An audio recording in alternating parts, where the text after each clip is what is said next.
अब जब हमने सेकेंडरी एविडेंस का कॉन्सेप्ट देखा था, then we saw that even oral accounts even oral accounts can be considered to be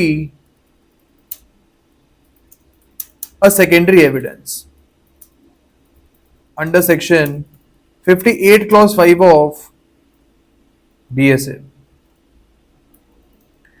लेकिन यहाँ पे हमको याद रखना है that oral accounts must be considered to be last resort if no other secondary evidence is available. यानी इसको हमको as a last resort use करना चाहिए. If we have some other secondary evidence तो हमको उसको यूज करना चाहिए. ओरल अकाउंट्स को एकदम लास्ट में हमको यूज करना चाहिए. अब हमको पता है कि ओरल अकाउंट्स में होता क्या है. That for example A is a person, इसने ओरिजिनल डॉक्यूमेंट जो है, जो कि प्राइमरी एविडेंस होता, इसको ए ने गो थ्रू किया हुआ है. अब for example this original document is lost and यहाँ पे कोई और सेकेंडरी एविडेंस भी अवेलेबल नहीं है. तो यहाँ पे ए कोर्ट में आके ओरल अकाउंट दे सकता है कि मैंने वो डॉक्यूमेंट पढ़ा था एंड यहाँ पे A can give a testimony regarding the contents of the original document. यहाँ पे हमको एक और चीज याद रखनी है that the person who is giving the oral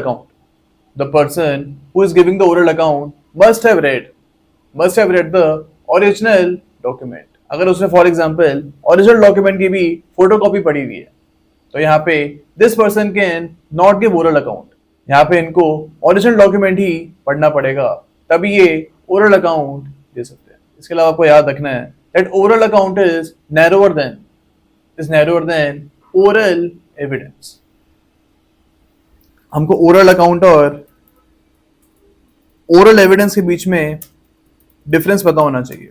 आपको यहाँ पे याद रखना है that oral account can be only about the contents of the document. Document में क्या लिखा था इसी चीज का आप ओरल अकाउंट दे सकते हो. But oral evidence can be regarding any fact. For example A ने बी का मर्डर होते हुए देख लिया एंड इसकी टेस्टिमनी ए ने कोर्ट में आके दी है, तो this will be an oral evidence. तो with respect to oral accounts आपको ये फैक्ट्स याद रखना है.